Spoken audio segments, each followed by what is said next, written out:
Very good morning, students. Today we will study next point, that is reissue of forfeited shares. We have already studied the forfeiture of shares. Company can forfeit shares of the shareholder for non-payment of allotment money or call money. These forfeited shares can be reissued. Directors have the authority to reissue the forfeited shares as they think fit. It means they can reissue the forfeited shares at par, at premium, or at discount. However, if the shares are reissued at discount, the amount of discount cannot exceed the amount previously received on these shares, that is, previously forfeited amount. डायरेक्टर्सना shares par, premium किंवा डिस्काउंटला issue करता येतात, पण shares रिइश्यू करताना जो discount दिला जातो, जर डिस्काउंटला शेअर्स रिइश्यू केले तर तो डिस्काउंट फॉरफिट केलेल्या अमाऊंटपेक्षा जास्त असू शकत नाही, असं या पॉईंटचं मिनिंग आहे. रिइश्यू याचा अर्थ selling the shares to the new customers, selling the forfeited shares to the new customers. Okay. Now, as the directors have all the liberty to issue the forfeited shares at par, at premium, or at discount, entries for reissue of shares are given here. See the entries.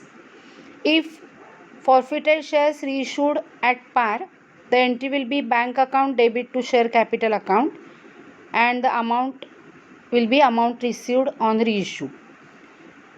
If the forfeited shares reissued at discount, then the entry will be bank account debit. Bank account debitच्या समोर amount received from the new customer असेल.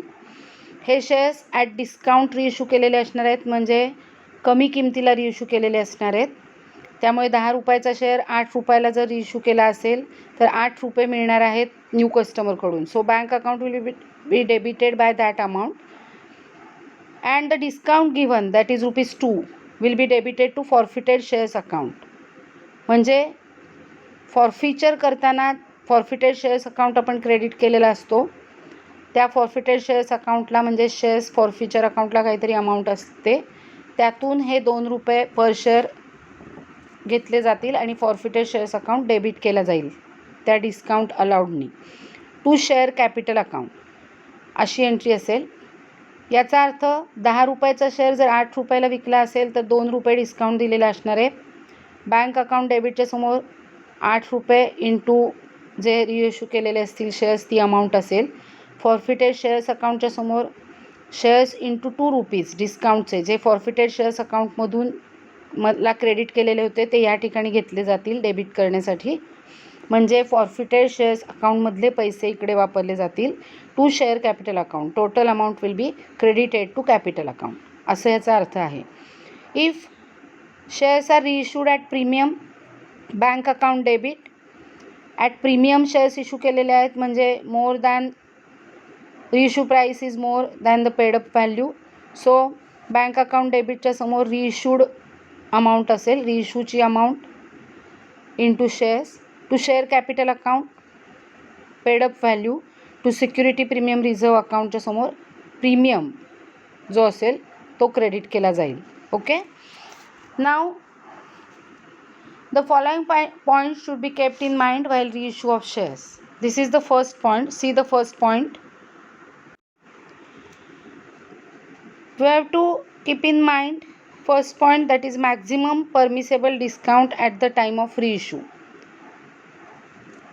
I have told you that the discount amount, if the shares are reissued at discount, the amount of discount should not exceed the amount received on these shares, that is forfeited amount.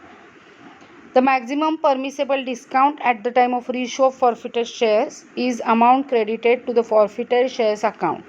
फॉरफिचरच्या एंट्रीमध्ये forfeited shares अकाउंटला आपण जी amount credit करतो already paid by the share holder, त्याच्यापेक्षा जास्त discount हा द्यायची permission नाही आहे. Okay. See the example. Suppose a share of ₹10 issued at par. This is the face value of share. It is issued at par and ₹3 has been received. 10 रुपयांपैकी originally फक्त 3 रुपये मिळालेले आहेत, म्हणजेच बाकीचे ॲप्लिकेशन मनी ₹3 मिळालेलं असणार आहे. बाकीचे अलॉटमेंट, फर्स्ट कॉल वगैरे त्या शेअर होल्डरनी भरलेले नाही आहेत. So the shares are forfeited. हा शेअर फॉरफिट करण्यात आला आहे. In such case the maximum amount of discount on reissue will be ₹3 only, because the already paid amount by the shareholder is ₹3, which will be credited to forfeiture shares account at the time of forfeiture. So ₹3 discount we can give to that new customer. Okay, so entry काय असेल बघा, ₹10 शेअरचे आहेत. Minimum amount to be received on reissue of such share should be 7, कारण आपण ₹3 discount देऊ शकतो. So new कस्टमरला आपण ₹7 ना तो शेअर सेल करणार आहोत, रिइश्यू करणार आहोत. So bank account debited by ₹7. ₹3 discount is given, which is maximum possible discount the company can give. So forfeited shares account will be debited by ₹3 to share capital account. Share capital account will be credited by the total amount.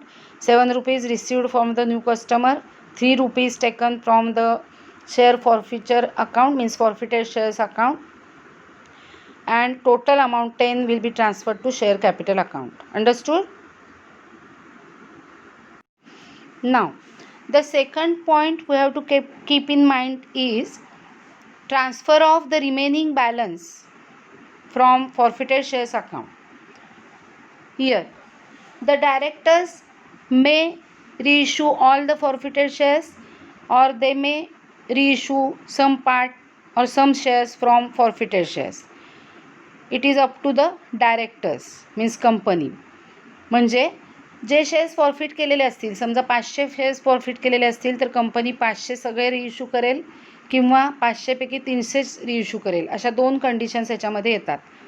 C the first condition, when all the forfeited shares are reissued. सगळे shares forfeit करण्यात आलेले आहेत, ते सगळे reissue करण्यात आलेले आहेत.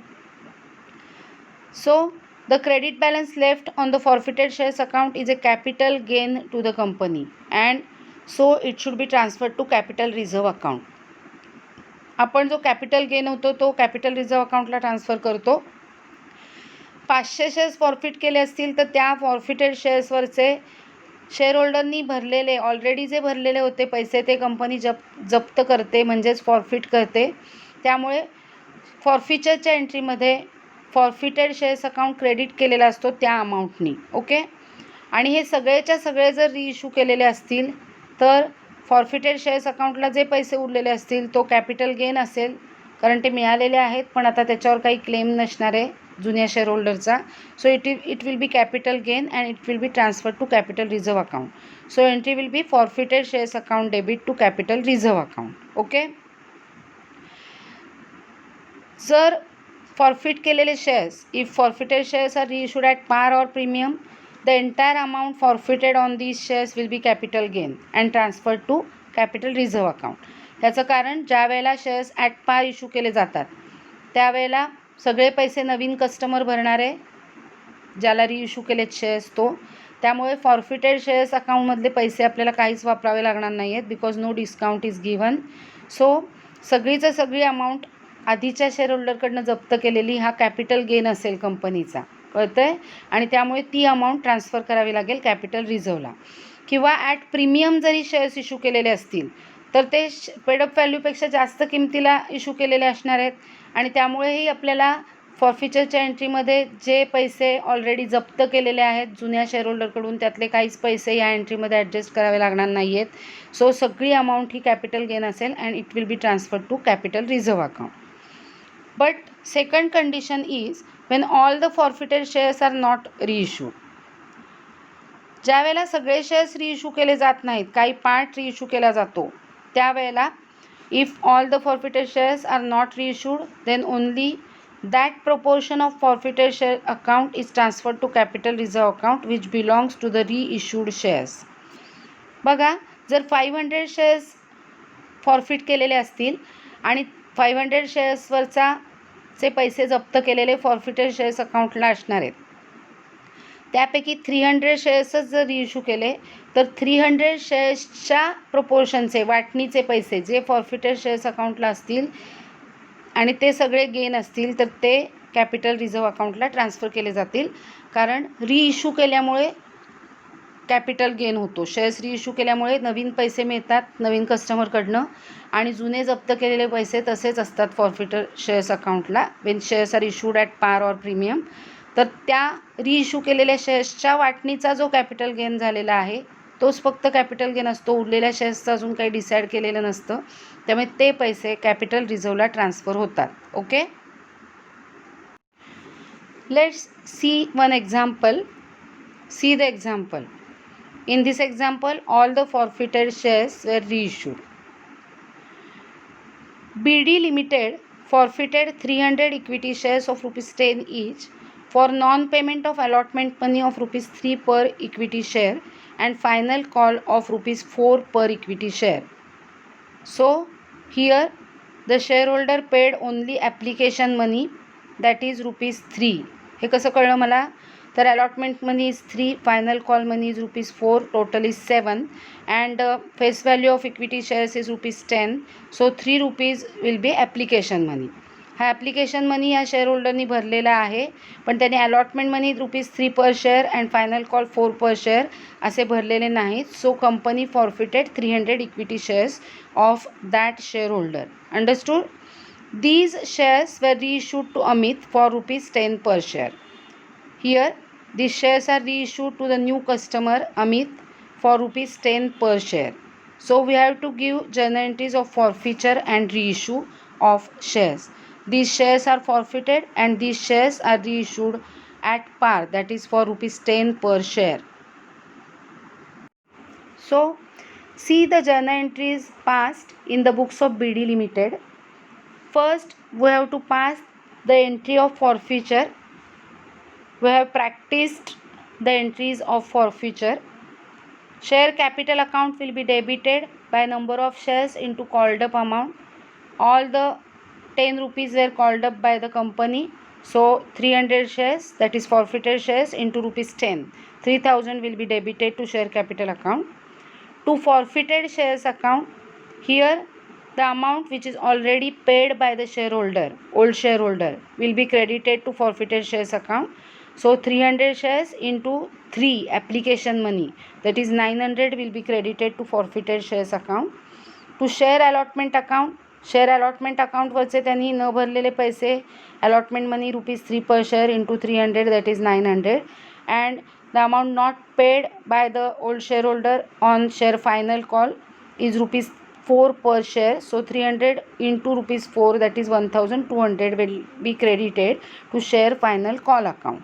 Okay, so the entry is share capital account debit 3000, to forfeited shares account 900, to share allotment account 900, to share final call account 1200, being 300 shares forfeited for non-payment of allotment and for final call money. Understood? Now, they told us that the company reissued these shares to Amit, that is the new shareholder, for ₹10 per share. That is, the shares are issued at par. At par issue केलेलं असल्यामुळे there will not be any discount given and there will not be any security premium. So the entry will be simple. Bank account debit to share capital account. 300 shares reissued for ₹10 each. So 3000 will be the amount. Okay. Now, as no discount is given in this transaction to the new shareholder, कुठलीही amount जर discount दिली असती तर ती आपल्याला फॉर्फिटेड shares अकाउंटमध्ये जी credit केली आहे पहिल्यांदा 900, maximum we can give ₹900 discount. This is the rule.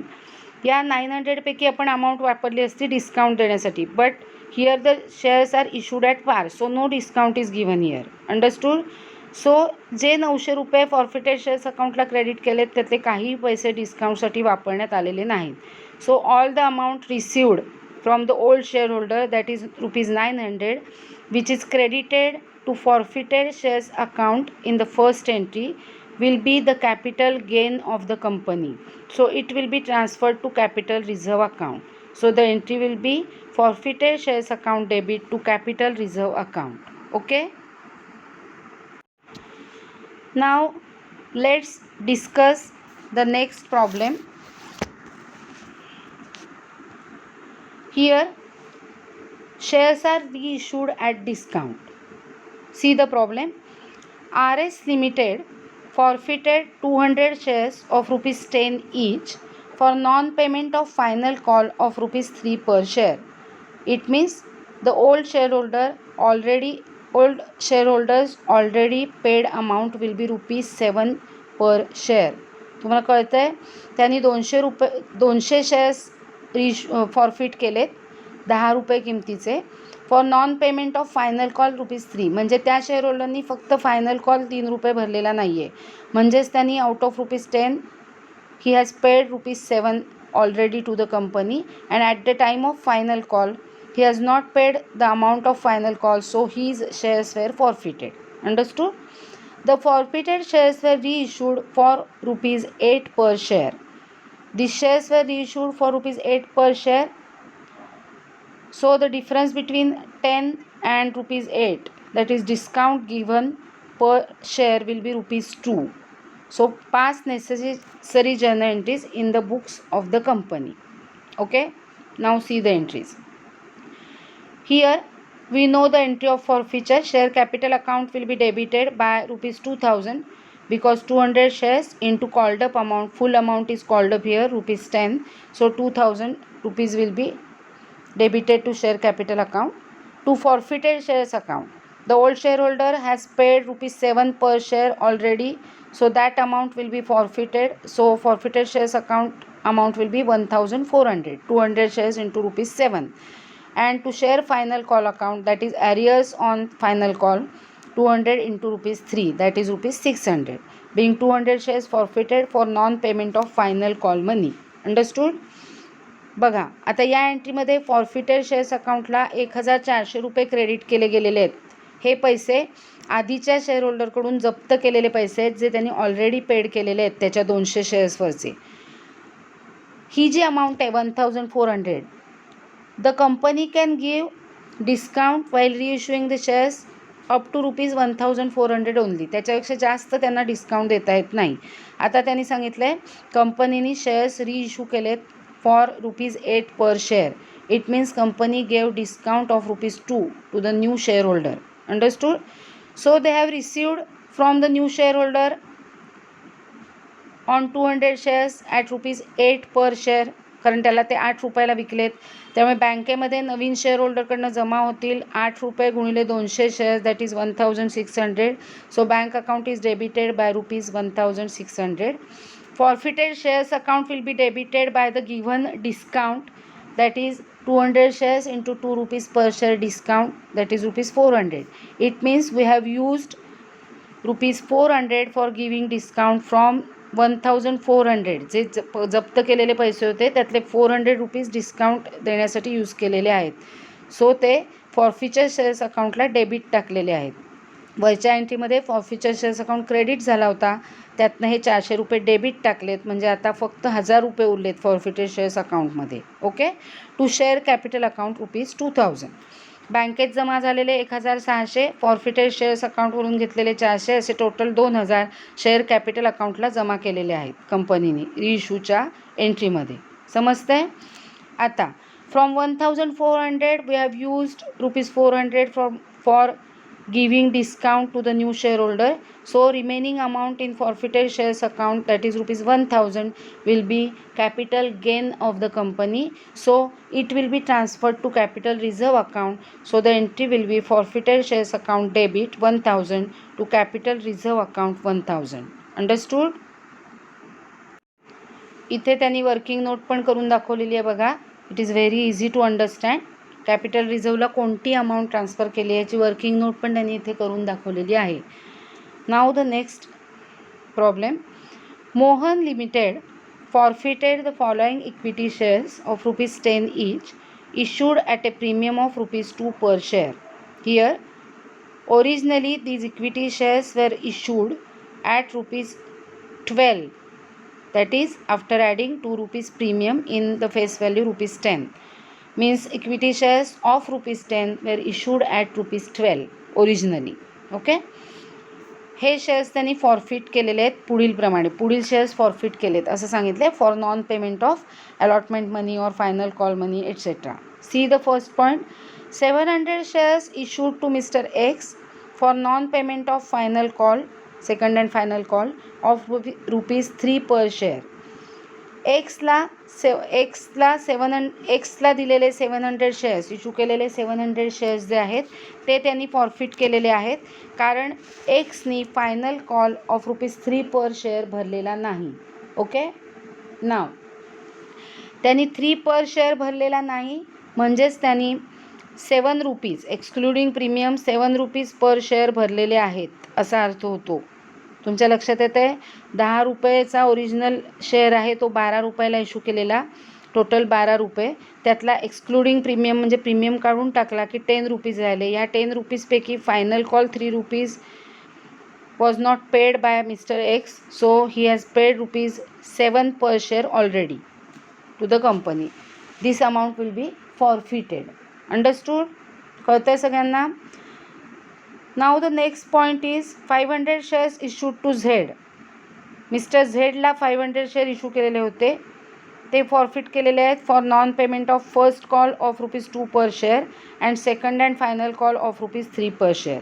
It means mister Z has paid already ₹5 per share excluding premium, because ₹10चा शेअर धरायचा आहे, प्रीमियम सोडून amount ₹10 original price face value.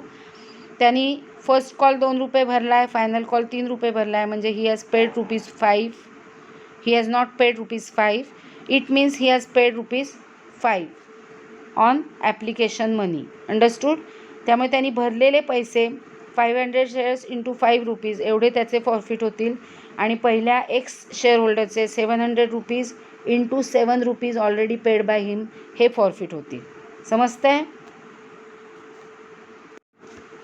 Now they told us that these forfeited shares means 700 plus 500, that is total 1400, means all the forfeited shares were reissued to Mr. Y for ₹11 per share fully paid. Okay, the face value of share is ₹10 and they are reissued to Mr. Y for ₹11, means here these shares are reissued at premium. Understood? So pass the entries to record the forfeiture and reissue of shares. We have to pass the entry in the books of Mohan Limited. So see the entries. First we have to pass the entry of forfeiture. Share capital account debit. All the shares were forfeited, that is 1200 shares forfeited into called up amount is ₹10. All amount is called up. कुठलाही call करायचा राहिलेला नाही आहे, सगळे calls केलेले आहेत, म्हणजे ₹10 call करून झालेले आहेत. So share capital account debit 1200 into 10 that is 12,000. To forfeited shares account. मी तुम्हाला मगाशीच प्रॉब्लेम डिस्कस करताना सांगितलं आहे की पहिला जो शेअर होल्डर आहे त्याच्याकडून किती पैसे जप्त केले जातील, तर त्याचे 700 शेअर्स आणि त्याची पेडअप अमाऊंट 7, सो 4900. अँड दुसरा शेअर होल्डर आहे त्याचे 500 शेअर्सवरचे त्यांनी ₹5 भरलेले आहेत, हे भरलेले पैसे म्हणजे 2500.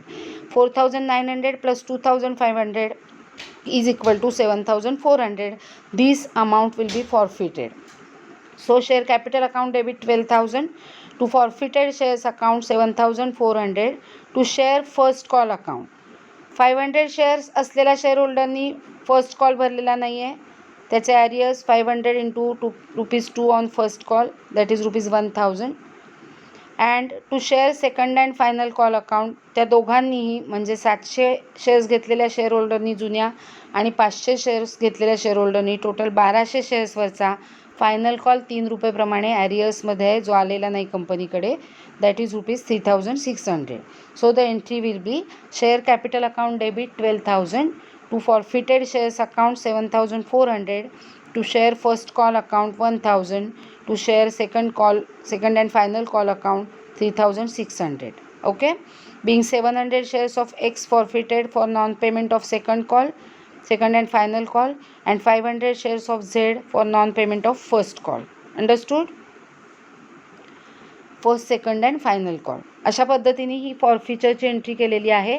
या फॉरफिचरच्या एंट्रीमुळे हे जुने share holders that is x and Y यांचे 7,400 एवढे पैसे जप्त झालेले आहेत, which are already paid by them on their shares. Understood? Now they told us that these shares were reissued. All the forfeited shares were reissued to Y at rupees 11 per share fully paid. So these shares are issued at premium.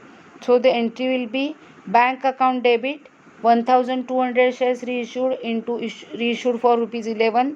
So बँकेमध्ये 1,200 into 11 असे 13,200 रुपये बँकेत जमा होतील. So bank account will be debited by 13,200. To share capital account, यातली share कॅपिटलची amount आहे 1,200 into 10 means face value that is 12,000. To security premium reserve account, it will be premium of rupee 1 per share into 1,200 shares, that is 1,200. So the entry is bank account debit 13,200, to share capital account 12,000, to security premium reserve account 1,200. Being 1,200 forfeited shares were reissued to Mr. Y for rupees 11 per share, means at premium. Okay. Now, as reissued shares were reissued at premium, there will not be any discount given to the new shareholder.